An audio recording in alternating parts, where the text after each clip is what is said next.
Bonjour à tous et à toutes.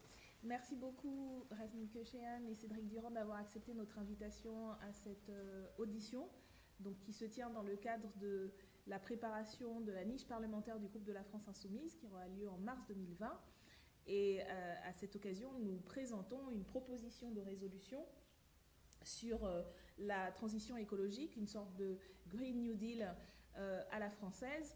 Et c'est pour cela que nous avions commencé à organiser ces auditions qui vont se poursuivre en janvier et qui sont ouvertes à l'ensemble des députés de l'Assemblée nationale, même si il n'y a pas eu beaucoup de retours jusqu'à présent, mais c'est aussi une démarche qu'on veut transpartisane parce qu'il nous semble que c'est un enjeu majeur. Et c'est aussi pour ça que nous filmons ces auditions avec l'accord des personnes présentes, parce qu'il nous semble que c'est l'ensemble du processus, y compris d'élaboration de la loi, qui doit être connu et qui permet au plus grand nombre de comprendre les enjeux et de cheminer aussi avec nous dans l'approfondissement de ce travail. Donc aujourd'hui, nous auditionnons deux chercheurs universitaires qui vont se présenter en présentant leur point de vue. Et donc Mathilde Panot, vice-présidente du groupe, membre de la commission des développement durable. Moi-même, Daniel Obono, membre de la commission des lois. Je serai rapporteur sur la proposition. Nous allons ensuite échanger avec les deux personnes que nous avons invitées. L'idée étant vraiment de pouvoir enrichir, approfondir, voire peut-être modifier des éléments, des grandes lignes de ce qu'on a déjà commencé à travailler pour ce texte de proposition. Donc, sans plus tarder, je vais vous laisser la parole à chacun pour vous présenter, peut-être nous donner de manière liminaire les axes de vos travaux sur cette question de la transition écologique, du Green New Deal, avec tous les débats qu'il y a en ce moment au niveau européen, aux États-Unis, et qu'est-ce qu'il y aurait à faire en France pour mettre en œuvre ce projet politique. Qui commence ? Bien, bonjour et merci pour cette invitation. Je suis ravi d'être là. Donc, pour dire deux mots de qui je suis et ce que je fais, je suis sociologue, professeur à l'université de Bordeaux, et je m'intéresse à ce qu'on appelle la sociologie de l'environnement ou l'écologie politique. Ça dépend de la manière dont on le définit. Et parmi les objets sur lesquels j'ai travaillé, il y a la question par exemple des inégalités environnementales, mais aussi la question de ce qu'on appelle la finance verte, c'est-à-dire la manière dont le capitalisme aujourd'hui mute au contact de la crise environnementale pour tirer profit de différents éléments de cette crise, et notamment en mettant en circulation des sortes de nouveaux produits financiers. Les marchés carbone sont les plus connus, mais il y en a aussi d'autres, les obligations catastrophes, les dérivés climatiques. Donc la manière dont le capitalisme essaie de tirer profit de la crise environnementale dans laquelle nous nous trouvons. Donc voilà, donc mes travaux concernent essentiellement la sociologie de l'environnement. Merci pour cette invitation. Moi, je suis très content d'être là. Donc, Cédric Durand, je suis économiste à l'Université Paris 13 et je travaille en économie politique. Mes sujets de prédilection sont mondialisation, financiarisation, mais plus généralement les questions de crise du capitalisme contemporain. Et en particulier, en ce qui concerne la transition écologique, les questions sur lesquelles je travaille sont celles liées à la planification, les questions de la limite de la marchandise, de la planification et donc aussi de la politique industrielle. Merci. On va peut-être vous laisser faire chacun un propos liminaire sur la question du Green New Deal, comment vous le voyez, quels sont les enjeux principaux, et puis après on posera des questions. Parfait. Alors moi je vais partir d'un peu loin, et puis on resserrera ensuite le débat par les questions ou par l'interaction entre nous. Alors moi dernièrement je me suis intéressé à la problématique des besoins dans son lien avec le capitalisme.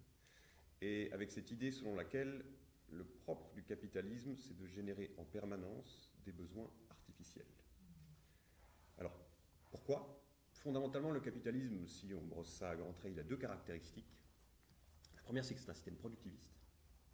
Et la seconde caractéristique, c'est que c'est un système consumériste. Et les deux vont fondamentalement ensemble. Le capitalisme, c'est un système productiviste parce que sa logique, la logique de la concurrence, pour faire bref, conduit les capitaux privés, les entreprises, à déverser sur les marchés des marchandises toujours nouvelles, avec un rythme de rotation toujours plus rapide, indépendamment de toute autre forme de considération. Donc on produit pour produire, on produit pour augmenter la productivité, et ainsi de suite à l'infini. Et donc cela conduit à la création de marchandises toujours nouvelles qui, comme je l'ai dit, sont déversées sur les marchés. Et l'autre versant, c'est le versant consumériste, c'est que pour que des marchandises toujours nouvelles soient déversées sur les marchés, il faut que nous, consommateurs, eh bien, nous absorbions ces marchandises, nous les consommions, nous les achetons, pour que eh bien, la place soit faite pour les marchandises suivantes, pour que la rotation rapide des marchandises s'accélère toujours davantage. Et donc cette logique est une logique de véritable fuite en avant, qui a deux conséquences. D'une part, elle a des effets aliénants sur nos subjectivités. Elle produit des pathologies mentales, dont on pourrait évoquer les détails si vous le voulez par la suite. Donc il y a un caractère fondamentalement aliénant de cette dialectique du productivisme et du consumérisme. Et puis d'autre part, l'autre versant, et c'est ça qui va nous occuper essentiellement, je pense, même si l'aliénation nous intéresse aussi, c'est que cette logique productiviste et consumériste, elle n'est pas soutenable du point de vue environnemental. Elle conduit à toutes sortes de destructions environnementales qui sont précisément ce contre quoi le Green New Deal va s'élever et va essayer de trouver des solutions. Donc en somme, il faut partir de quelque chose d'un peu basique et d'un peu élémentaire, mais qui est fondamental dans les discussions sur le Green New Deal, qui est la logique du système dans lequel nous nous trouvons, le capitalisme, et de ses effets à la fois sur les subjectivités des individus, sur le lien social, comme on dit un peu rapidement, et aussi sur l'environnement. Alors, c'est précisément cette double logique productiviste et consumériste qui conduit le capitalisme à produire ou à générer des besoins artificiels toujours nouveaux. Et il y a notamment 3 dispositifs que le capitalisme utilise, et on va voir qu'on va retrouver ces rubriques dans le débat sur le Green New Deal, 3 dispositifs concrets qui conduisent le capitalisme à générer ces besoins artificiels toujours nouveaux. D'abord, il y a la publicité, bien entendu.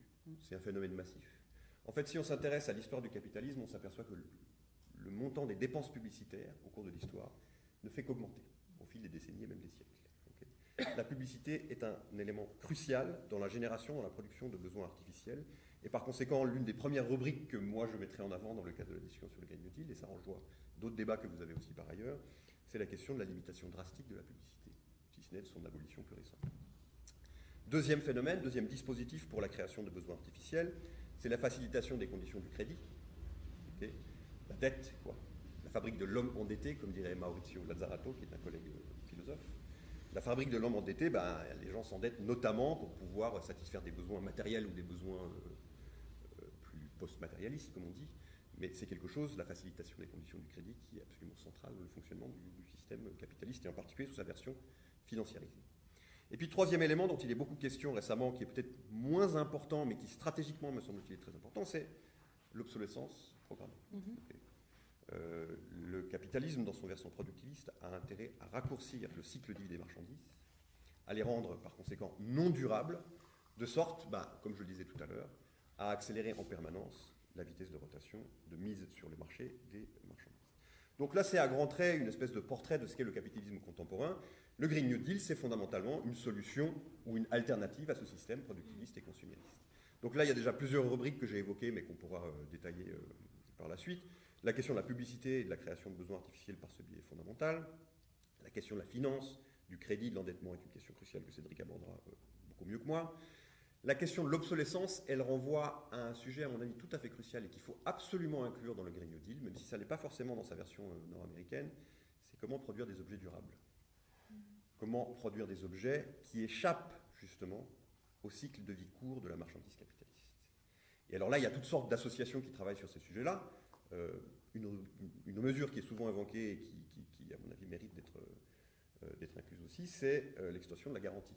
Comme vous le savez, il y a toute une série d'associations, emmenées notamment par les Amis de la Terre, qui militent pour que la garantie des marchandises passe de 2 à 10 ans. Okay. En fait, ça a l'air de vraiment rien. On l'a porté en hémicycle. Vous l'avez porté en hémicycle et vous avez très bien fait. Voilà, ça m'avait échappé. Examiner le projet de loi sur l'économie circulaire. C'est ça. Ça, c'est Green New Deal, à mon avis, en plein, pour une raison simple, c'est que si on veut rendre les sociétés modernes soutenables sur le plan environnemental, il faut à tout prix trouver le moyen de raccourcir le cycle de vie, de rallonger le cycle de vie des marchandises. En fait, le calcul que font les associations, c'est que plus vous étendez la durée de la garantie, et plus vous incitez ceux qui possèdent les objets à les réparer plutôt qu'à les remplacer. Donc voilà. Après, ça c'est à grands traits une espèce de portrait. Je peux développer, mais peut-être que je vais passer la parole à Cédric, et puis on reviendra sur le détail des mesures plus spécifiques sur le Green New Deal et sur les différentes déclinaisons de ce projet. Merci Razmig. Alors moi je voudrais intervenir sur 3 points. D'abord un élément de contexte, sur qu'est-ce qui est en jeu dans le Green New Deal, au-delà de l'urgence écologique, dont chacun a conscience.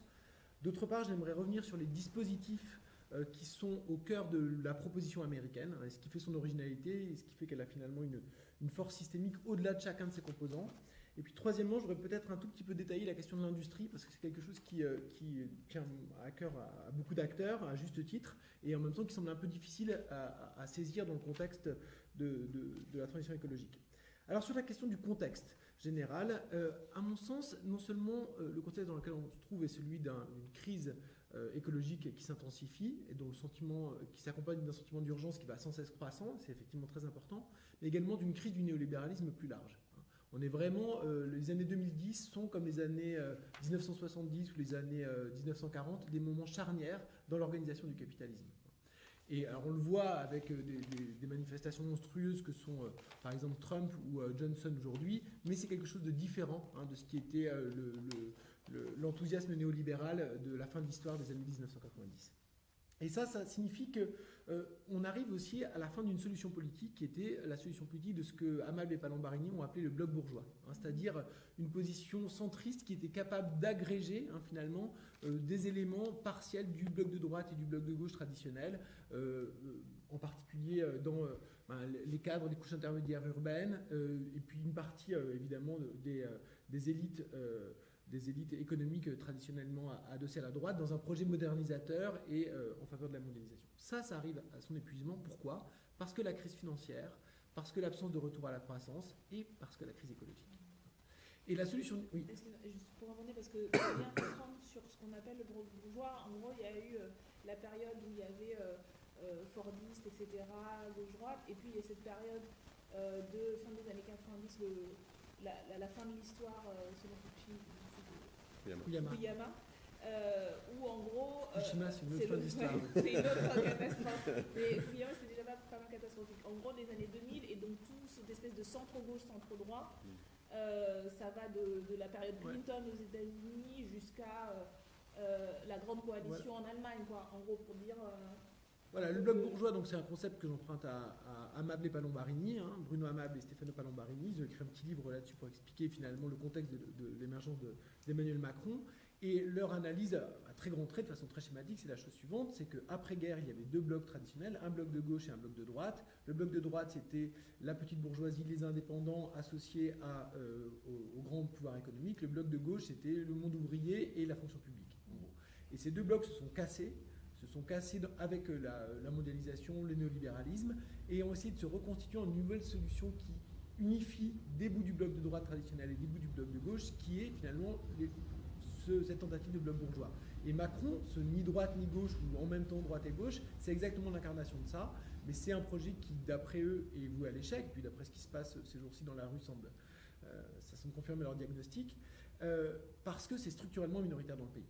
Le problème qu'on a, que la gauche a, c'est qu'il n'y a pas un bloc anti-bourgeois qui est évident. Parce qu'une partie des gens qui ne se retrouvent pas dans le bloc bourgeois se retrouvent aujourd'hui polarisés à l'extrême droite, et une autre partie dans ce qui reste de la gauche, en particulier ici. Donc, mais le problème, c'est que ce qui n'est pas le bloc bourgeois, ce qui doit être construit n'est pas quelque chose qui est d'ores et déjà donné. C'est quelque chose qui doit être construit. Je pense que notre travail ici, votre travail à vous, c'est de faire émerger cette solution politique institutionnelle qui permettra de faire émerger une alternative à ce gauche bourgeois. Et dans ce cadre-là, la question du Green New Deal, à mon avis, est absolument centrale. Parce que c'est un projet qui peut réorganiser les subjectivités des différents groupes sociaux et leur permettre de faire émerger une solution politique. Donc je pense que c'est ça vraiment qui est crucial. Et c'est là-dessus que je voudrais insister. Alors il y a deux éléments, deux composantes qui me semblent assez importants. D'abord, le Green New Deal, vous en avez parfaitement conscience, vous insistez dessus à juste titre, c'est une question de justice sociale qui est indissociable de ce projet de transition écologique. Donc c'est vraiment la fusion de ces deux questions-là. Et là, on voit bien ce que ça signifie en termes de blocs sociaux. Il s'agit d'agréger tous ceux qui aspirent à plus davantage de justice sociale, tous ceux qui sont victimes du néolibéralisme, dans une solution qui les protégera davantage. Donc ça, c'est extrêmement important. Non seulement du point de vue écologique, du point de vue de la santé, mais également du point de vue des droits sociaux en général. Finalement, le Green New Deal doit être un moyen de nouvelle conquête sociale. Et donc j'insisterai là-dessus dans un instant. La deuxième chose, c'est que les couches sociales plus aisées, qui ont pu être séduites par le néolibéralisme, aujourd'hui sont en train de se retourner contre celui-ci, une partie d'entre elles, sur la question écologique. Pourquoi ? Parce que l'écologie de marché, ça ne fonctionne pas. Et le néolibéralisme, c'était l'idée que l'efficace, c'était le marché. Eh bien, le marché n'est pas efficace pour gérer la question écologique. Au contraire, le marché intensifie la crise écologique. Et donc là, il y a des secteurs qui peuvent basculer. Donc c'est dans ce sens-là qu'il y a finalement, autour du Green New Deal, la possibilité d'une solution politique pour un nouveau bloc social qui pourrait devenir majoritaire. Donc ça, c'est mon premier point. Mon deuxième point, c'est donc le contenu, précisément, en tous les cas aux États-Unis, puis la façon dont on peut travailler autour de ça, de ce Green New Deal. Il y a 3 éléments qui sont décisifs. Le premier, c'est une politique d'investissement, une politique industrielle à long terme. On appellerait ça ici de la planification écologique. Alors ça, c'est extrêmement important parce que c'est se projeter dans le temps long, quelque chose que ne faisait pas le néolibéralisme. Les apatistes parlaient du néolibéralisme comme d'un éternel présent, hein, pas d'histoire, pas d'avenir. Bon, là, la question de la crise écologique nous oblige à penser le temps long et nous oblige à nous projeter. Donc ça, c'est la première question. Politique d'investissement, politique industrielle, planification. Alors là, il y a beaucoup de choses à dire, hein. On reviendra à la discussion, je ne vais pas aller en détail, mais je voudrais peut-être évoquer 3 points. Hein. D'abord, la question de la planification, c'est celle de l'articulation du monde de la production et du monde de la consommation, de la question des besoins et de la question des moyens de les satisfaire, et de les penser immédiatement, non pas par le marché, mais politiquement. La deuxième chose, c'est que pour faire ça de façon cohérente d'un point de vue écologique, il va falloir disposer de nouveaux instruments de calcul économique. Et c'est la question des statistiques environnementales fiables à tous les niveaux de l'appareil productif et de consommation. Il faut qu'il y ait en parallèle au système de prix, il y a aujourd'hui une comptabilité coût extrêmement sophistiquée, monétaire, il faut une comptabilité en nature sur les questions d'impact écologique qui permettent de faire un calcul écologique adéquat, hein, en fonction des objectifs de transition qu'on se sera fixés. Ça, c'est le deuxième élément. La troisième chose, c'est que le plan, c'est aussi l'occasion d'une grande discussion démocratique. Finalement, ce qui est intéressant dans le plan, c'est l'exercice qui consiste à collectivement se projeter dans le temps long. Et là, il y a un travail démocratique qui va au-delà du choix temporaire au moment des élections. Hein. La planification, c'est un processus de délibération. Donc il faut que les différents intérêts puissent s'exprimer, échanger, se confronter. Donc il y a toute une partie qualitative démocratique qui est extrêmement intéressante dans la dimension planification. Donc ça, c'est la première dimension, hein, du Green New Deal. La deuxième dimension, c'est la dimension sociale. Alors ce sur quoi mettent l'accent les amis aux États-Unis, c'est la question de l'emploi garanti. Hein. Donc c'est une thèse qui est développée, qui a été reprise d'ailleurs par la France Insoumise dans différentes campagnes. L'idée que l'État doit assurer, hein, à chacun la possibilité d'avoir un emploi s'il le souhaite, à un salaire qui soit au moins le salaire minimum, mais en fonction des compétences au-delà. Donc ça, c'est effectivement quelque chose d'extrêmement important et qui fait parfaitement sens et qui aussi permet de repenser les subjectivités dans la crise écologique. Dans le néolibéralisme, le travail a un coût. Dans la transition écologique, le travail est une ressource. On a besoin de toutes les énergies. C'est un discours de la mobilisation générale. Donc ça, c'est un premier élément qui est extrêmement important. Un deuxième élément qui me semble un peu plus compliqué à travailler avec notamment les organisations syndicales, c'est la question des nouveaux emplois dans la transition écologique. Parce qu'une partie de ces nouveaux emplois vont être des emplois en partie dans l'industrie, je vais y revenir dans un instant, mais de manière différente que par le passé. Hein, ça ne va pas être nécessairement de la grande industrie, des grandes concentrations ouvrières, au contraire, ça va être du travail matériel sur des objets, mais dispersés dans l'espace, autour de la réparation, autour de la maintenance. Bon. Et ça, c'est quelque chose qui fragilise, hein, les subjectivités des travailleurs. Donc il faut quelque chose qui vienne contrecarrer, hein, cette dimension de dispersion. Et à mon avis, il faut travailler autour de l'idée, hein, d'une convention collective des métiers de la transition écologique qui soit dotée de garanties sociales très fortes. Donc là, il y a quelque chose, il y a un levier pour donner des garanties, hein, au monde du travail dans cette transition écologique, et puis aussi de mettre en place un dispositif de formation, de montée en compétences pour ces nouveaux métiers. Donc ça, c'est le deuxième volet, le volet social qui me semble indispensable. Mobilisation générale et des garanties sociales qui aident à cette mobilisation. Le troisième point, c'est la question du financement. Hein. Ce sur quoi mettent l'accent les personnes qui travaillent là-dessus aux États-Unis, c'est l'idée qu'il n'y a pas de contrainte budgétaire pour l'État tant qu'il n'y a pas d'inflation. En gros, tant que tout le monde n'a pas un emploi et que les ressources ne sont pas arrivées à leur limite, eh bien, on peut dépenser sans compter parce qu'il y a des richesses qui restent inertes. Et ce point-là, il est extrêmement important. C'est complètement l'opposé, hein, de ce qui est développé dans le néolibéralisme sur l'idée qu'il faut avoir des finances publiques responsables et que les marchés financiers vont être ceux qui vont vérifier que ces finances publiques sont soutenables. Donc là, il y a une révolution conceptuelle qui fait que le Green New Deal est aussi très dangereux pour le néolibéralisme, hein, parce que ça correspond à une vision de ce qu'est le monde de la finance complètement différente. Alors, qu'est-ce que ça veut dire, cette idée qu'il n'y a pas de limite au-delà des limites réelles, c'est-à-dire en termes d'emploi et de ressources à la dépense publique? Ça signifie que dès lors qu'un État a accès à sa monnaie, il peut faire financer ses investissements autant qu'il le souhaite, hein, et notamment jusqu'à arriver à ce plein d'emploi.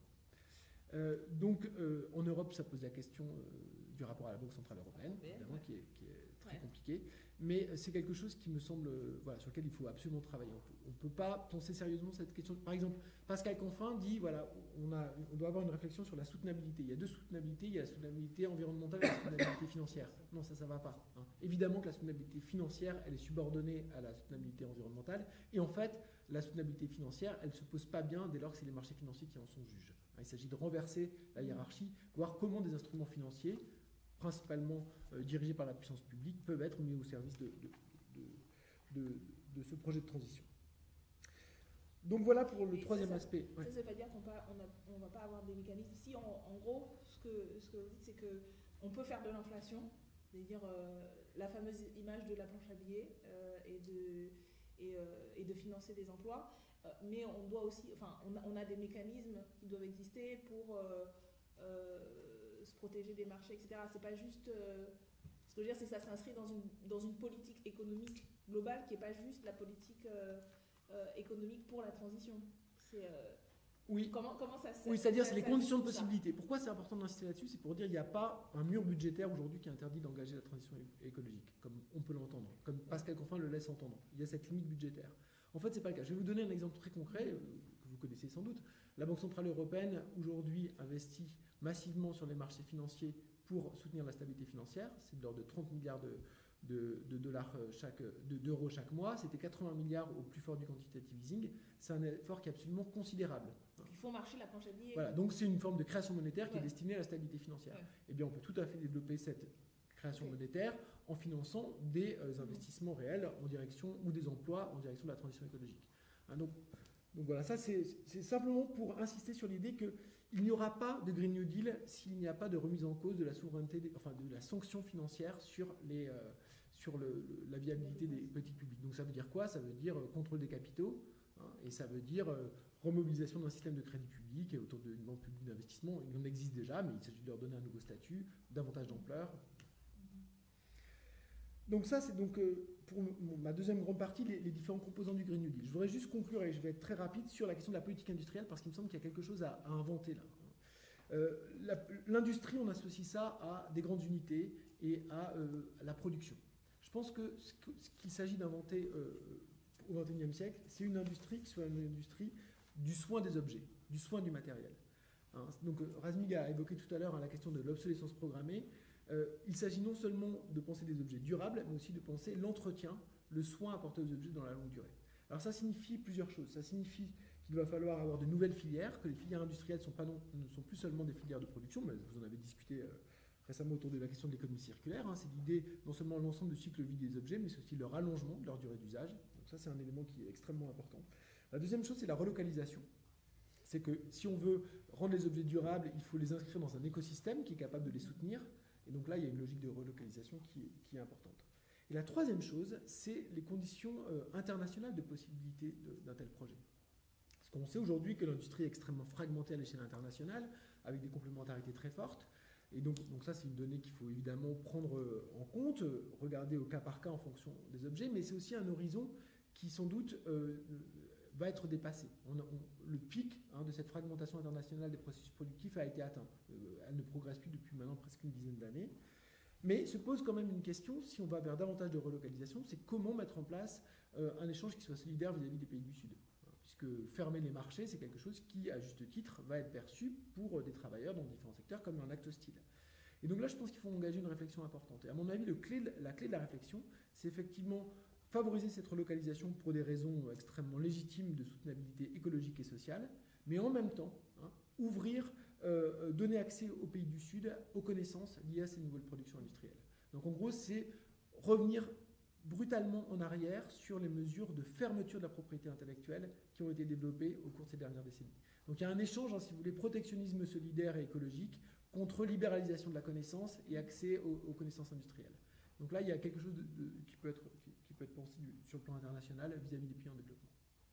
Bon, je vais m'arrêter là parce que ça fait déjà beaucoup de choses. Est-ce que je peux faire deux remarques en plus, vous voulez, juste deux remarques incidentes pour compléter ce que dit Cédric ou pour prolonger sa réflexion.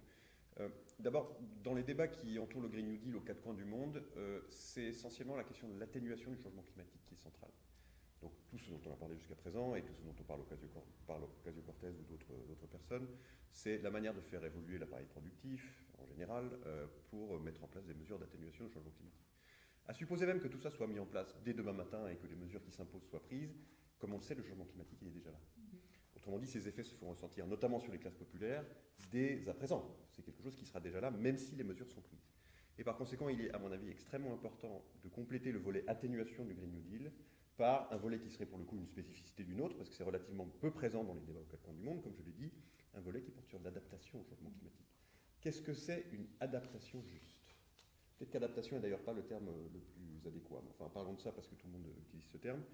Qu'est-ce que c'est une transition juste de l'appareil productif d'une part, c'est ce dont on parle, mais qu'est-ce que c'est aussi une adaptation juste qui fasse toute sa place au constat qu'on a déjà fait, qui est le constat selon lequel il existe des inégalités environnementales. En d'autres termes, le fait que tout le monde n'est pas égal devant les catastrophes naturelles, devant les pollutions, devant l'effondrement de la biodiversité.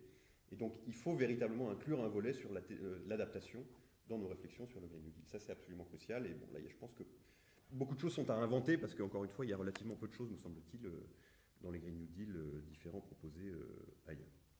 Deuxièmement, Cédric l'a dit, et bon, beaucoup de gens le disent, la question de la planification va être centrale dans le Green New Deal, et donc ça suppose que d'une certaine manière, l'État doit se mettre aux commandes. Et je voudrais quand même rappeler, vous le savez, mais ce sera important à rappeler dans les débats, qu'il y a en France une grande tradition de la planification par l'État. C'est une forme de planification qui est spécifiquement française, qui est ce qu'on appelle la planification indicative ou la planification concertée. Je pense que quand on fera cette proposition de Green New Deal, il faudra aller puiser dans plusieurs imaginaires, notamment nationaux mais aussi internationaux, et dans ces imaginaires, il y a tout l'effort qui a été fait après la Seconde Guerre mondiale de reconstruction de l'économie, évidemment qu'il y a toutes sortes de problèmes, on peut discuter de ses limites, on peut discuter de son caractère productiviste à l'époque, bien entendu, mais l'idée qu'on va planifier de manière non autoritaire, pas forcément centralisée, mais avec un certain degré de centralisation, est quand même pas quelque chose qui est étranger à l'histoire de ce pays. Et donc je pense qu'il est très important notamment quand on se mettra en discussion avec certains secteurs de l'État, de rappeler cette tradition et de dire que d'une certaine manière, le Green New Deal s'inscrit aussi, selon des modalités, des nuances et des variantes, dans cette grande histoire de l'État planificateur.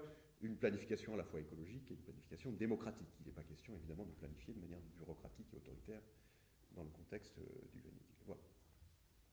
Merci beaucoup. J'ai une première question. J'ai une première question sur, vous avez dit à l'instant, donc il y aura besoin de nouveaux calculs, de nouveaux indicateurs. Et tout à l'heure, ça c'était une des choses dont on parlait avec Éloi Laurent, dont j'ai oublié de parler aussi. On disait donc la question de la pollution qu'on exporte, qu'il fallait recalculer les émissions, non pas par rapport à la production sur un territoire donné, mais par rapport à la consommation. Ce qui permettrait de réintroduire ça et avec cette idée de relocaliser derrière. Quels seraient du coup selon vous les nouveaux calculs dont on aurait besoin? Qu'est-ce que ça veut dire aussi en termes, tout à l'heure on disait qu'on avait une grande tradition de planification, mais on est quand même en train de perdre petit à petit une expertise publique qui est précieuse. Nous, à la France Insoumise, on a souvent porté la règle verte, donc l'idée qu'on mettrait dans la Constitution, alors on le disait de manière un peu abstraite, et j'aimerais bien savoir ce que vous en pensez sur un point précis, on disait, c'est pas tellement abstrait en fait, ne pas prendre plus à la terre que ce qu'elle peut reconstituer, ni produire plus de déchets que ce qu'elle peut absorber. Ça veut dire qu'il y a des scientifiques qui doivent travailler très précisément sur quels sont les seuils à tel endroit pour interdire telle ou telle chose, ce qui permet de limiter aussi la question de la propriété et de la liberté d'entreprendre, etc. Est-ce que la règle verte, ça ne serait pas concrètement, c'est une question que je vous pose aussi, est-ce qu'une des manières de mettre des règles, notamment aux entreprises, ça ne serait pas de mettre les limites planétaires qui, elles, ont été définies par des scientifiques, et vous savez que la France en dépasse 6 sur les 9 qui ont été définies, dans la Constitution, et qui permettrait de faire une inversion de la hiérarchie des normes qui existe actuellement. Oui, moi je pense que l'objectif est non seulement louable, mais il est nécessaire, c'est bien vers ça qu'il faut aller. La question, c'est qu'en l'état actuel des choses, personne n'est capable de dire qu'est-ce qu'il faut faire précisément, à quel endroit précisément il faut diminuer telle activité, préférer celle-ci à telle autre, etc. Pourquoi ? Parce qu'on n'a pas une mesure précise, secteur par secteur, entreprise par entreprise, produit par produit, de l'impact environnemental dans les différentes dimensions.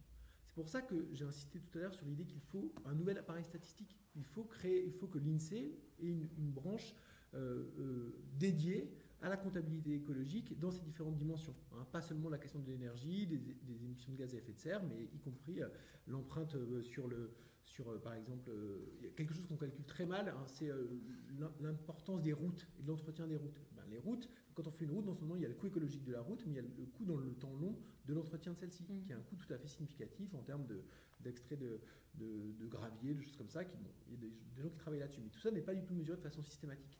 Et si on regarde les trajectoires qui sont dessinées avec l'ensemble du bâti qu'on a, par exemple, il y a tout un extractivisme qui est d'ores et déjà inscrit dans les infrastructures que l'on a, qui va peser sur les décennies à venir. Bon, et ça, c'est un exemple sur les infrastructures, mais c'est valable pour l'ensemble des produits.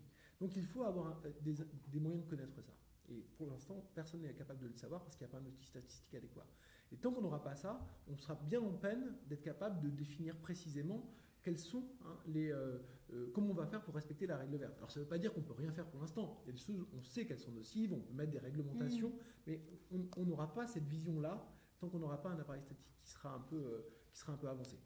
Alors bon, je pense que c'est quelque chose d'indispensable. C'est indispensable. C'est pas l'ensemble de la solution. Hein, c'est-à-dire qu'il faut aussi questionner les besoins.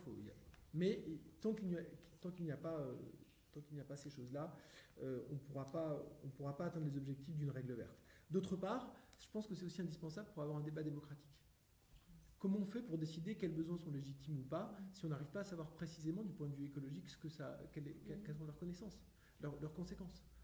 Donc rendre visible l'impact écologique des différentes pratiques de consommation ou des différents types de construction, c'est quelque chose qui est un préalable au débat démocratique. Est-ce que vous dites que on a peu de statistiques précises, etc., sur les secteurs, mais on a quand même des chiffres du GIEC, etc., c'est-à-dire qu'on ne manque pas de mesures tout de même, c'est ce qui a participé à la prise de conscience. Parce que du coup, j'ai l'impression que vous dites un peu, faut tout faire là. Alors, il y a un travail statistique très précis à faire, et du coup, ça va devoir de la formation, ça va devoir de la recherche, ça va faire de l'activité, des emplois, tant mieux. Mais on n'est pas complètement démunis en termes de. D'ailleurs, c'est pour les politiques publiques là qu'on va. Voilà, c'est sur les politiques publiques très précises, dans la mise en œuvre concrète, mais les chiffres les chiffres au niveau macro, il y a des évaluations qui sont faites, qui sont tout à fait fiables et avec des intervalles d'erreur qui sont évalués.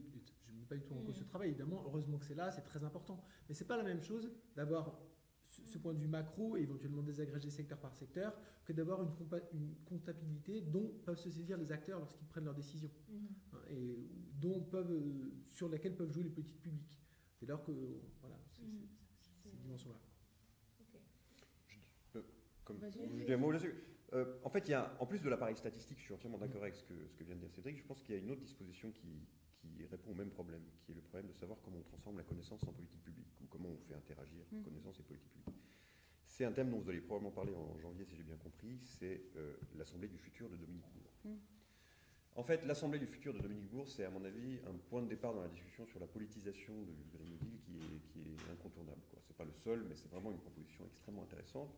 L'argument de Bourg, je le résume très rapidement et je dis en quoi c'est lié au même problème que vient d'évoquer Cédric. L'argument de Dominique Bourg, c'est de dire que les démocraties représentatives sont myopes. Elles ne voient pas le long terme. Donc du fait du mandat électif qui dure 4 à 6 ans, le fait de prendre en considération une problématique de long terme comme le changement climatique est quelque chose dont nos représentants sont peu capables, du fait de contraintes de court terme. Et donc ce qu'il dit, c'est qu'il faut compléter le dispositif institutionnel de la démocratie représentative avec une troisième assemblée, qui est ce qu'il appelle l'Assemblée du futur, qui va traiter spécifiquement du long terme. Donc il y aura l'Assemblée nationale, le Sénat, discussion sur le Sénat probablement pas, et l'Assemblée du futur qui va donc être... L'élément intéressant, c'est que pour lui, l'Assemblée du futur, c'est pas seulement une assemblée élective, c'est une assemblée dans laquelle il y a d'abord des scientifiques, donc GIEC et tout ce type-là, pas forcément des gens du GIEC en tant que tel, mais des gens qui travaillent dans la même perspective que le GIEC. D'autre part, c'est des gens qui sont des représentants de la société civile, et troisièmement, des élus. Donc c'est pas une assemblée élective en tant que telle. Et en fait, son argument, enfin une manière de formuler son argument, c'est que l'Assemblée du futur doit être en capacité, d'une certaine manière, d'actualiser et d'adapter à chaque secteur de l'économie la règle verte. de faire en sorte que les connaissances soient transformées en politique publique compte tenu de chacun des secteurs qui sera examiné par cette Assemblée du futur. Et juste, c'est pas déjà un peu le rôle ou l'idée du rôle du CESE, du Conseil économique et social, parce qu'il y a des scientifiques, il y a des membres de la société civile, entre guillemets, il n'y a pas d'élus en tant que tel. En fait, une des formulations qu'il en donne, lui, c'est que c'est une sorte de... C'est une montée en puissance, en effet, du Conseil économique et social et environnemental. En lui donnant beaucoup plus en lui donnant de du pouvoir, en lui donnant ce qu'il appelle un pouvoir d'alerte écologique. Donc, voilà. quand il y a des lois qui viennent du Conseil national et qui sont néfastes pour l'environnement, l'Assemblée du futur a le droit de les bloquer. Il y a un travail aussi sur toute une série de normes constitutionnelles, voilà. Dont Règle verte, donc, qui reprend explicitement. Donc, on aura la discussion sur le dispositif politique de tout ça plus tard, mais c'était juste pour dire que ça répond aussi au problème qui est évoqué par Cédric, qui est de savoir comment on connaît la situation et comment cette situation elle est transformée et adaptée à chaque secteur de l'économie pour faire en sorte que les choses soient concrètes et que les acteurs, privés ou publics, puissent se saisir de réglementations pour les appliquer dans leur activité quotidienne. Donc ça va aussi dans le même sens, je pense. Moi j'avais une question du coup sur... parce que c'est à la rigueur tant mieux, même si on a du coup du mal à faire la différence, le fait que beaucoup parlent aujourd'hui de Green Deal, Green New Deal. Il y a récemment la nouvelle Commission européenne a lancé ses travaux sur ce qu'ils appellent un Green Deal, donc qui est différent du Green New Deal. Par rapport à ce que disait Cédric Durand sur le fait que le néolibéralisme, l'écologie de marché, est incapable de répondre en gros à la crise écologique, et pourtant c'est dans cette direction-là que semble aller la Commission, et donc là aussi beaucoup des États, des gouvernements. Je voudrais bien approfondir un peu sur cet aspect-là, sur une analyse de... Alors les travaux commencent, mais ils ont déjà quand même annoncé quelques pistes à ce niveau. Et une question, moi, sur laquelle j'aimerais bien revenir, c'était sur les besoins artificiels. Voilà, comment se construit et peut se déconstruire l'imaginaire consumériste, et notamment autour de la question de la publicité. Mais du coup, peut-être, enfin, si les compléter aussi sur la question du Green Deal et de ce qui est fondamentalement contradictoire en fait dans cette logique de l'écologie de marché, que défendent aussi certains écologistes, véritablement écologistes, mais oui, donc, pourquoi c'est une impasse? Oui, donc le cœur, l'argument très général, puisqu'effectivement pour l'instant on n'est pas encore allé dans le détail de ce projet, mais la philosophie générale et le problème qu'elle pose, c'est l'idée que les signaux prix peuvent être suffisants pour engager la transition écologique. Et ça les signaux prix. Sur le prix. Les signaux prix. C'est-à-dire, le premier principe qui est mis en avant par von der Leyen dans le premier courrier qu'elle a adressé où elle évoquait le Green New Deal, c'est l'idée qu'il allait falloir renforcer le fonctionnement des marchés carbone, leur donner davantage de poids. Donc c'est vraiment l'insistance sur les mécanismes de marché. Alors les mécanismes de marché, ça a des effets. Bien évidemment, la taxation a des effets, donc c'est quelque chose qui peut produire des effets. Il ne s'agit pas de nier ça. Il s'agit d'insister sur le fait que c'est trop tard. Ça va prendre du temps. Il y a énormément d'interdépendance entre les différents secteurs. Le signal prix est quelque chose qui n'est pas adéquat pour penser ces interdépendances et permettre un réajustement. C'est beaucoup plus efficace de mettre les gens autour de la table, de fixer un objectif impératif en termes de réduction, en l'occurrence des émissions de gaz à effet de serre, et d'avoir une discussion, une organisation de celle-ci. Donc le cœur de l'argument, c'est celui-ci. Est-ce qu'on peut passer par les signaux prix, ou est-ce qu'on peut avoir une démarche de planification qui serait plus efficace? Et j'insiste sur le fait aujourd'hui, c'est quelque chose qui est largement reconnu. Par exemple, Martin Wolf, qui est l'éditorialiste du Financial Times, disait c'est trop tard pour les signaux prix pour nous aider dans la transition écologique. On a passé un cap. Peut-être que cette discussion, elle se posait dans des termes différents un peu plus tôt, mais ce n'est pas le cas aujourd'hui. Alors aussi, une des raisons pour lesquelles ça pose problème, c'est que le signal prix, finalement, ne permet pas d'avoir une discussion sur ce que j'évoquais à l'instant, la question des interdépendances, de l'articulation entre les différents secteurs. Comment les changements de comportement des différents agents sont reliés les uns aux autres. Et là, tout de suite, il ne s'agit pas pour chacun de s'adapter dans son coin, il s'agit bien d'avoir une mutation d'un type structurel. Si on prend l'exemple des transports, il y a énormément de choses qui sont en jeu. À la fois le type de transport, la façon dont les individus se déplacent, le type d'infrastructure qui est adéquate, le type d'industrie qui est adéquate. Si on fonctionne uniquement par prix, chacun raisonne localement en fonction du prix du carbone, mais on n'a pas cette vision autour de la fonction transport, par exemple. Donc c'est ça, à mon avis, le cœur de la limite générale. Ensuite, il va falloir rentrer dans le détail des propositions. Alors sur les besoins artificiels et la question de l'imaginaire. L'imaginaire, c'est une question qui est difficile à manier parce que là, on sait tous ce que c'est que l'imaginaire et en même temps, c'est très difficile d'agir directement sur l'imaginaire. Donc ma réponse, elle sera la suivante, c'est que pour agir sur l'imaginaire, il faut mettre en place des dispositifs qui influent sur la vie quotidienne des gens. Et c'est des dispositifs qui seront incitatifs pour que les imaginaires changent. Donc il faut pas agir directement sur les imaginaires, même si ça peut être évidemment une solution aussi, mais il faut imaginer les conditions de mise en place de dispositifs qui, à la longue, dans les pratiques quotidiennes des individus, vont... Alors, l'exemple de la garantie, j'ai évoqué. La garantie, c'est une disposition légale, mais qui va avoir une influence à moyen terme, il faut espérer à court terme, à moyen terme, sur les pratiques des gens dans leur rapport à la marchandise, qui vont rendre les marchandises plus durables, qui vont ouvrir tout un champ pour un secteur de la réparation qui aujourd'hui est trop petit et qu'il faudra développer. Et c'est par ce biais-là, donc par une mesure légale au départ, que les imaginaires vont progressivement changer. Et ça a l'air de rien en fait, on se dit c'est juste une question. En fait, ça a l'air de rien. Il y a plein de mesures qui sont des mesures presque micro et qui n'ont pas d'importance. Quand on explique aux gens la garantie, tout le monde sait ce que c'est. En fait, quand on explique aux gens les effets que pourrait avoir une extension à 10 ans de la garantie sur le système, c'est vertigineux. On bascule dans un autre monde d'une certaine manière. J'exagère un peu. Mais...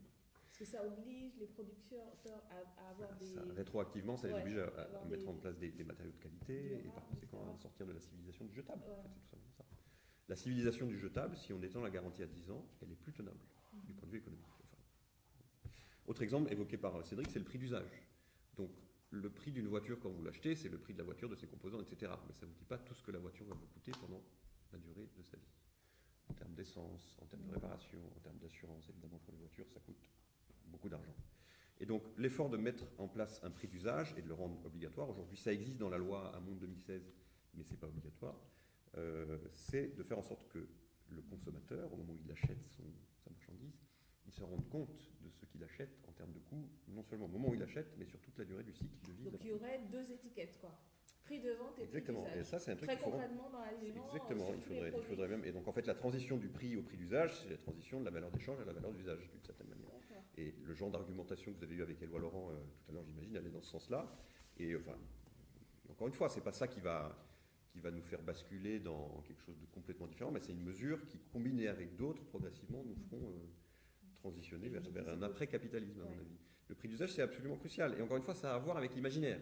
Parce que quand le consommateur il est face non seulement au prix, mais au prix d'usage, et que ces deux prix sont mis en équivalence et bien affichés, ou quand, encore plus, le prix d'usage devient hégémonique par rapport au prix tout court, l'imaginaire, il se met à travailler, quoi. Donc, en fait, je dirais que l'action sur les imaginaires est fondamentalement une action qui consiste à trouver des dispositifs de ce type qui ont l'air tout simples, qui agissent sur la vie quotidienne des gens et qui, par les routines des individus, vont produire des imaginaires différents. Il ne faut pas oublier que le capitalisme produit son imaginaire, le néolibéralisme produit son imaginaire, c'est pas naturel tout ça. Tout ça, ça a été construit historiquement. Ce qui a été construit historiquement peut parfaitement être déconstruit et être remplacé par autre chose. Simplement, il faut imaginer les dispositifs légaux et les pratiques quotidiennes qui vont aller avec cette évolution de l'imaginaire. Voilà, donc on pourrait presque faire la liste dans le projet Green New Deal de 10 mesures de ce type, garantie, prix d'usage, limitation de la publicité, on pourrait y revenir, qui permettraient de manière combinée de changer la vie quotidienne des gens.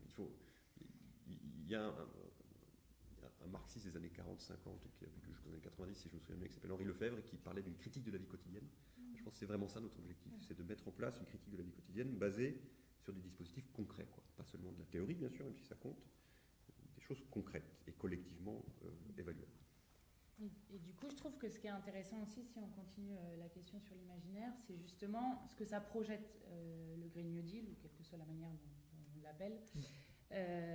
Et donc on a dit injustice sociale et injustice environnementale qui se nourrissent l'un l'autre, avec le but c'est la justice sociale, donc c'est comme ça qu'on protège ceux qui sont d'abord et avant tout touchés aujourd'hui par les injustices environnementales, c'est-à-dire les plus pauvres. Je trouvais ça hyper intéressant, la convention collective de la transition écologique. Je ne sais pas si tu l'as pensé plus et si c'est des éléments à apporter en plus avec le retour le travail comme ressource et pas comme coût. Et du coup, moi, je me posais des questions aussi parce que je trouve ça très important ce qui a été dit sur atténuation, adaptation. Parce que si on pense ça, du coup, comment est-ce qu'on protège justement les personnes qui vont être le plus touchées alors, en assurant que chacun ait un revenu digne, le partage des richesses, en s'assurant que, voilà, que des pratiques sont interdites. Mais de toute façon, il y a quand même des personnes, et en premier lieu les personnes les plus pauvres, qui vont subir ces effets-là.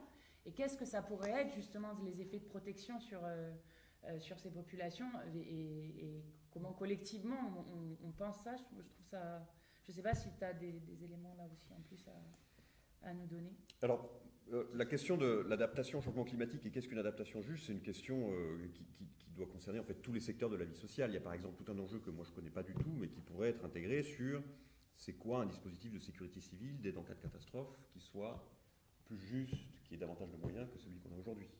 La sécurité civile aujourd'hui, et à l'avenir encore plus du fait de la multiplication des catastrophes naturelles, il est certain qu'elle va nécessiter des moyens plus importants en ressources humaines et en ressources financières. Et alors, ça c'est à discuter, mais peut-être qu'un volet de ce type pourrait être inclus à la partie adaptation du Green New Deal. Je sais pas. Politiquement, il faut voir. À mon avis, c'est un enjeu absolument central.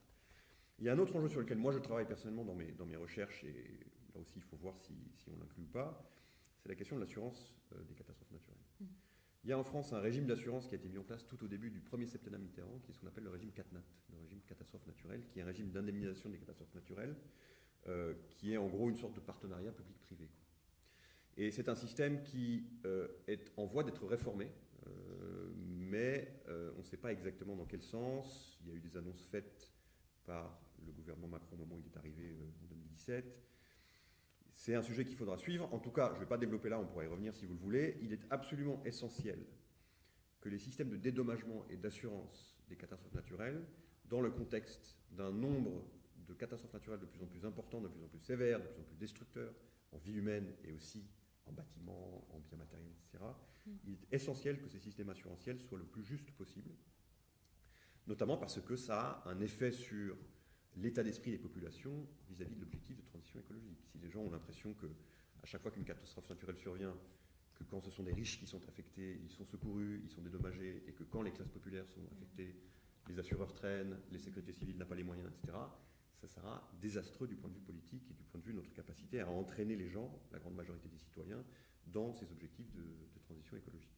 Donc, le système dont il est question, c'est celui qui fait que quand il y a un état de catastrophe naturelle qui est décrété, donc il faut que le gouvernement le décrète, ensuite les gens peuvent aller voir leur assureur et être remboursés. Exactement. En fait, ça commence par une déclaration qui est faite à la mairie fait remonter au préfet, le préfet fait remonter au ministère de l'Intérieur, et il y a une commission interministérielle qui se réunit soit de manière mensuelle, soit ad hoc quand il y a une catastrophe imminente qui vient d'arriver, et qui statue sur des arrêtés de catastrophes naturelles. Si ces arrêtés sont promulgués, ça veut dire que le régime est enclenché et que c'est une sorte de partenariat public-privé, mais en fait sur les ressources de l'État et des assureurs, que le dédommagement va s'effectuer. Mais ça ne veut pas dire que chaque assuré va être pour autant remboursé et remboursé à la hauteur qu'il espérait. Ça dépend de toutes sortes d'autres paramètres, et notamment des mesures de prévention qui ont été prises par les individus. Le problème, c'est qu'évidemment, on est inégaux face aux mesures de prévention. Vous comprenez bien que si vous avez de l'argent à mettre dans la prévention, aucun problème. Si par contre, vous galérez déjà à joindre les deux bouts, que vous êtes issu des classes populaires, que vous avez tout juste réussi à acheter votre pavillon, évidemment, les mesures de prévention, c'est vous qui les payez.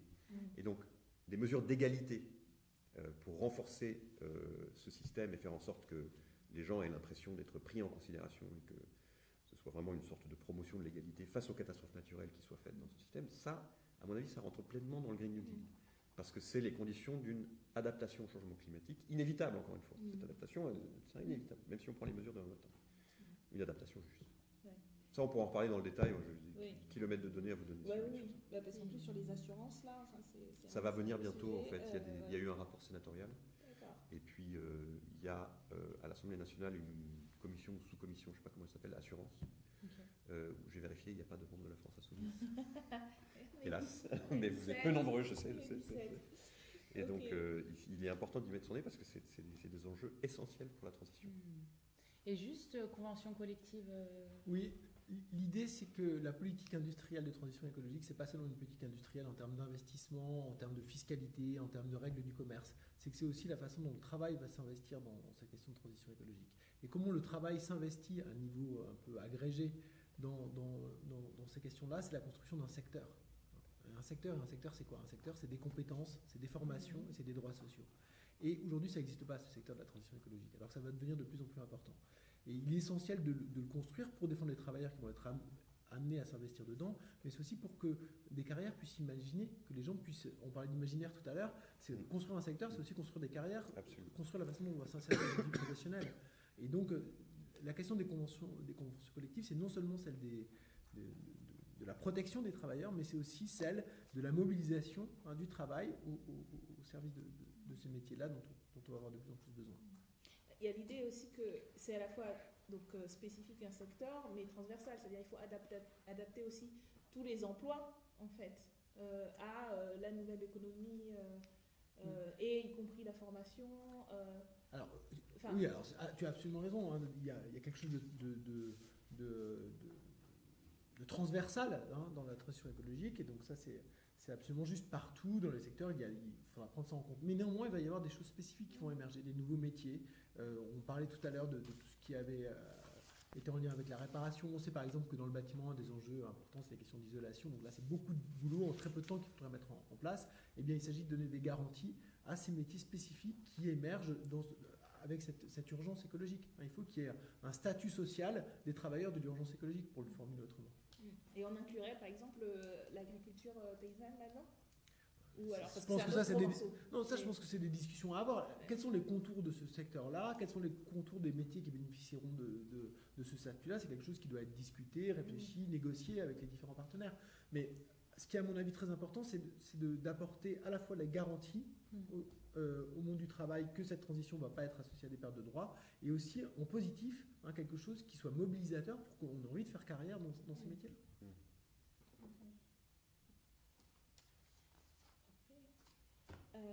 Et alors, tu voulais... Vas-y, après je ferai après. Ouais.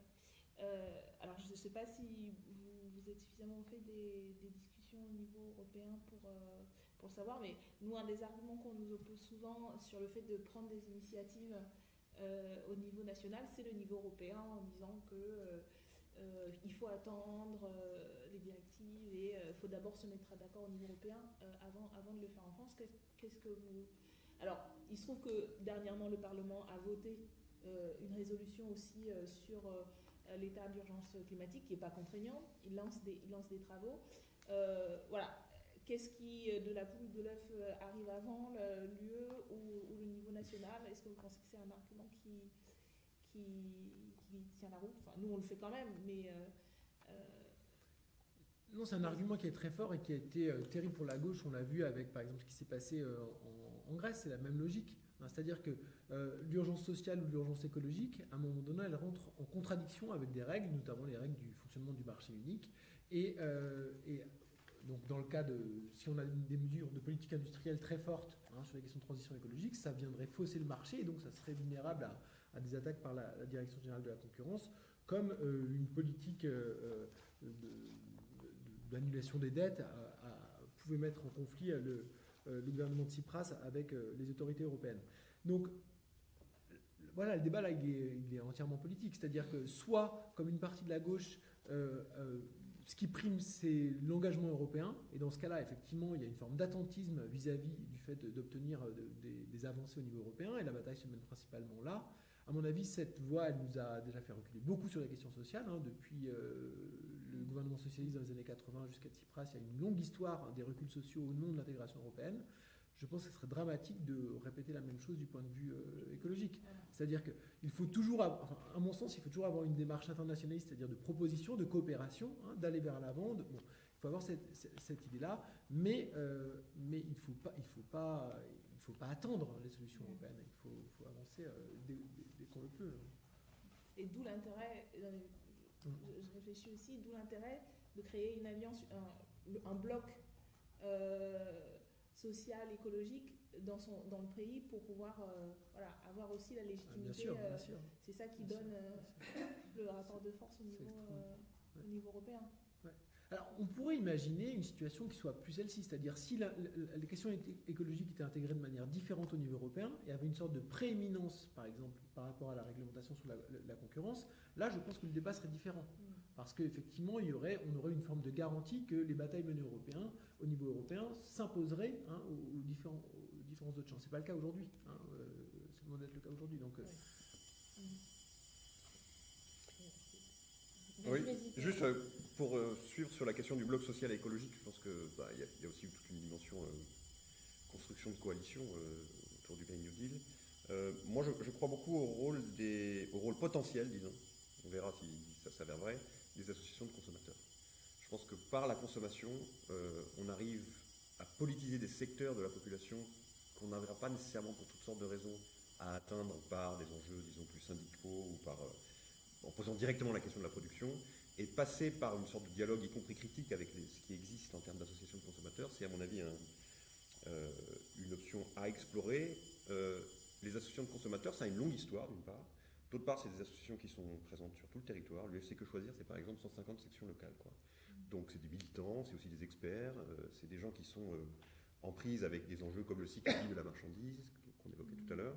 Et donc dans la liste des gens à voir et avec qui on pourra construire peut-être des bouts de coalition ou des luttes spécifiques, ponctuelles ou plus de long terme, je crois vraiment que c'est un acteur parmi d'autres, bien sûr, qui sera important. C'est d'autant plus que, en fait, les associations de consommateurs aujourd'hui sont des associations qui sont essentiellement branchées sur les questions de consommation, mais historiquement, dans la première moitié du XXe siècle, elles étaient beaucoup plus proches qu'elles ne le sont aujourd'hui des syndicats et des enjeux de production. C'était le cas en France, c'est le cas aux États-Unis également. En fait, on constate qu'à leurs origines, dans les années 10, 20, 30, ces associations se préoccupaient beaucoup plus de choses comme les conditions de travail, comme le niveau des salaires, comme l'égalité homme-femme sur le lieu de travail, bref, d'enjeux productifs.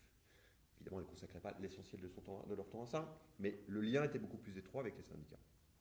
Pour toutes sortes de raisons historiques, et qui tiennent notamment à l'intervention de l'État, tout au long de la deuxième moitié du XXe siècle, les deux associations de producteurs, c'est-à-dire les syndicats et de consommateurs, se sont progressivement autonomisées. Okay. Donc du côté de ces associations, à mon avis, il y a un imaginaire à remobiliser qui est de se demander comment elles pourraient, non pas fusionner avec les syndicats bien entendu, mais en tout cas construire des problématiques communes, peut-être autour de la question des besoins, qui permettraient de poser conjointement les enjeux de production et de consommation. Et de se dire, en fait, le grand enjeu de la transition écologique, c'est de répondre à la question que produire pour satisfaire quel besoin? Que produire pour consommer quoi, en d'autres termes? Et ça, je pense qu'on ne coupera pas à une discussion de fond avec les associations de consommateurs. Et je pense qu'elles... Alors, je ne sais plus si dans le Green New Deal américain, les syndicats y sont, ça c'est sûr.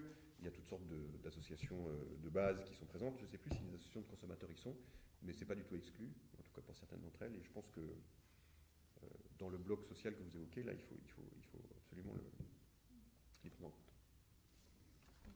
Ok, trop intéressant. Autre question.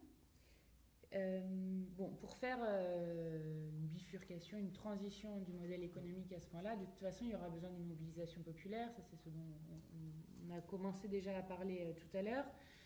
Comment vous voyez les articulations des différentes échelles? Au niveau international, on a déjà donné des éléments de réponse qui, je pense, sont assez intéressants sur le fait de donner accès à la connaissance comme un internationalisme important. Moi, je pense que le protectionnisme solidaire, c'est le nouvel internationalisme de notre siècle, de toute façon. Mais entre des échelles plus locales et nationales, sachant qu'en plus, de toute façon, le changement climatique arrivant, il va y avoir des boucles beaucoup plus petites qui vont se créer. Tout à l'heure, on parlait des activités de réparation. Par exemple, une activité de réparation, il faudrait qu'elle soit présente dans chacun des quartiers, voire dans chaque village, qui ait un réparateur qui puisse être présent. Et ça essaime sur plein de territoires avec des idées de coopératives qui se créent déjà sur des questions d'énergie. Donc, comment est-ce que vous voyez l'articulation entre les niveaux et les décisions collectives par rapport à ces niveaux-là? Parce que ça nécessite, juste pour aller dans le même sens, ça nécessite une refonte aussi de l'appareil institutionnel tel qu'il existe aujourd'hui, qui n'est pas du tout adapté, pas juste l'appareil économique pour le coup. Oui, alors moi, c'est très compliqué, j'ai évidemment pas du tout tous les éléments de réponse, mais peut-être un élément sur l'articulation entre centralisation et décentralisation, planification, localisation. Comment on fait pour articuler les deux? À mon sens, la question de la planification, c'est l'histoire de mettre en œuvre un certain nombre de priorités et d'objectifs auxquels doivent se conformer les différents acteurs. Ensuite, les moyens d'y arriver, il faut laisser de l'autonomie. Il faut laisser de l'autonomie, il faut laisser de l'expérimentation, il faut préserver une forme de diversité des solutions qui vont être trouvées sur le territoire pour pouvoir ne pas se planter, ne faire comme on a fait avec le nucléaire, par exemple, où c'était optimal, mais c'était une seule solution. Et lorsqu'on s'est rendu compte que c'était vraiment une mauvaise solution, on avait déjà une trajectoire qui était extrêmement rigide. Donc là, il faut vraiment préserver cette diversité des solutions, mais dans un cadre centralisé qui est celui des objectifs prioritaires qui ont été définis. Donc voilà, expérimentation versus dans le cadre des objectifs, ça me semble être une manière d'articuler ces choses-là. La planification peut fonctionner comme ça. En Chine, il y a un système de planification qui reste encore aujourd'hui à l'œuvre, qui est finalement assez quand même efficace du point de vue des objectifs qui sont atteints et qui fonctionne beaucoup sur ce mécanisme phase d'expérimentation dans la première phase du plan, phase de recentralisation dans la seconde phase du plan, où en fait on évalue ce qui a eu lieu et puis les solutions privilégiées, enfin ceux qui n'ont pas réussi à atteindre les objectifs se voient imposer une solution qui a réussi par ailleurs. L'une des raisons pour lesquelles on appelle planification concertée la planification concertée, justement, c'est parce que il y a exactement ce que disait Cédric. C'est-à-dire que Jean Monnet, qui était le premier commissaire au plan de l'après-guerre, il avait mis en place des commissions de planification. Encore une fois, je ne fais pas l'apologie de ça, mais c'est pour donner un exemple, pour dire que ça existait, donc il n'y a pas de raison pour qu'on ne puisse pas renouer avec ces approches-là. Des commissions de planification par secteur et aussi régionales, et dans lesquelles des débats avaient lieu, et ensuite l'État tranchait, évidemment. Donc c'est une manière d'articuler la centralisation et la décentralisation. Encore une fois, évidemment, ça a plein de défauts, ça a un peu un caractère bureaucratique, ça s'est essoufflé assez rapidement pour toutes sortes de raisons, parce que notamment ces commissions de planification faisaient concurrence au ministère, et que des grands ministères comme le Trésor, évidemment, n'avaient pas l'intention de se laisser déposséder de la décision sur l'investissement, etc. Mais si ces choses-là ont pu exister, ne serait-ce que de manière embryonnaire, il n'y a pas de raison pour qu'un gouvernement avec l'appui des mouvements sociaux, un gouvernement qui prend à bras-le-corps véritablement ces problématiques ne puisse pas mettre en place des commissions de ce genre, encore une fois, avec une dimension territoriale, une dimension par secteur. Il n'y a pas de raison pour qu'au départ, les acteurs privés ne soient pas aussi représentés, en même temps que les syndicats. Et puis, on travaille de cette manière-là. La planification, c'est pas soit tout est planifié, bureaucratisé, et la dictature, etc., ou alors tout est décentralisé. Ce qui est intéressant, c'est l'entre-deux, et différents pays, différentes expériences de planification, en Chine, en France, ailleurs, au Chili, on pourrait parler du Chili aussi. Là, ce serait les nouvelles technologies, il faudrait y réfléchir. Différentes expériences de planification ont résolu ce problème du global et du local, du central et du régional, de différentes manières. Il faut se montrer créatif, quoi, en se reposant sur des expériences passées. En même temps, il faut expérimenter différentes formules. Mais encore une fois, ça a existé par le passé. Il n'y a pas de raison pour que ce soit impossible. Évidemment, nos imaginaires sont tellement pollués par le néolibéralisme qu'on a l'impression qu'il n'y a que le marché.